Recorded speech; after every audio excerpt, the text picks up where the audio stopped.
Chapter 7 Christian King of Abyssinia. As the messenger continued to call people toward the faith, the Quraysh became increasingly angry. They placed oppressive sanctions and boycotts on the messenger, his followers, and his clan of origin. At this time, the messenger was commanded by the Sublime to encourage groups of believers to escape persecution and immigrate to another land which had a greater sense of justice than the city. Addressing a group of followers, the messenger stated, "There is a king in Abyssinia who does not oppress his people." The group of followers made the long journey to Abyssinia, present-day Ethiopia, seeking refuge from the persecution of the Quraysh. The Quraysh became aware of this development and sent two clever men, including Umar, in pursuit of the immigrants. They brought gifts for the Ethiopian elite, including the generals, bishops, and rulers, hoping to gain their favor. Upon meeting Najashi, the Christian king of Ethiopia, the two Qurayshi men said, "Some of our people have come here seeking refuge. We are their family. We want to bring them back." Najashi asked the group of immigrants to explain their side of the situation. The group of followers chose Ja'far, who was a cousin of the messenger, to speak on their behalf. He was a highly eloquent and very handsome man. The messenger had said that Ja'far was the closest to him in physical form and character. There were really few greater compliments than that. Feeling the gravity of the situation, Ja'far said to Najashi, "We were a people in ignorance. We worshipped idols and ate carrion. We used to sever our kin ties. We were bad to our neighbors. Amongst us there were the strong that ate the weak. We were just like that until the Sublime One sent amongst us a messenger. We know him. We know where he came from. We know his truthfulness. We know his forbearance. He called us to the Sublime One. He prohibited us from worshipping idols which we and our forefathers had worshipped alongside the Sublime One. He commanded us to say, 'The Sublime is one, without any equals.' He told us all the benefits of the faith.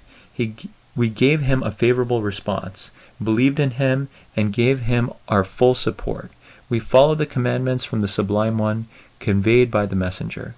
We began to worship the Sublime alone, refraining from what he forbade us and accepting what he made lawful for us. Our people, however, assaulted us and subjected us to physical torture to compel us to revert to idolatrous worship and to indulge in the sinful practices we used to indulge in.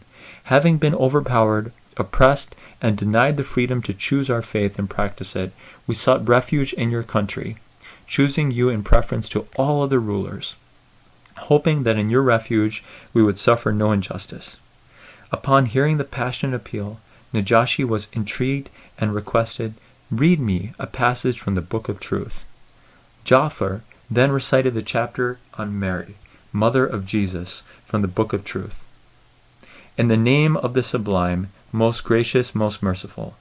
This is a recital of the mercy of your master to his servant Zachariah. Behold, he cried to his master in secret, praying, 'O my master, infirm indeed are my bones, and the hair of my head doth glisten with gray. But never am I unblessed, O my master, in my prayer to you. Now I fear what my relatives will do after me, but my wife is barren, so give me an heir as from yourself, one that will truly represent me and represent the posterity of Jacob, and make him, O my master, one with whom you are well pleased.' His prayer was answered. 'O Zachariah, we give you good news of a son. His name will be John. On none by that name have we conferred distinction before.' He said, 'O my master, how will I have a son when my wife is barren and I have grown quite decrepit from old age?' He said, 'So it will be. Your master says that is easy for me. I did indeed create you before when you had been nothing.'" Relate in the book the story of Mary, when she withdrew from her family to a place in the east. She placed a screen from them. Then we sent to her our spirit, and he appeared before her as a man in all respects. She said, "I seek refuge from you to the Sublime, most gracious. Come not near if you have fear of the Sublime." He said, "Nay, I am only a messenger from your master, to announce to you the gift of a righteous son." She said, "How shall I have a son, seeing that no man has touched me, and I am not unchaste?" He said, "So it will be.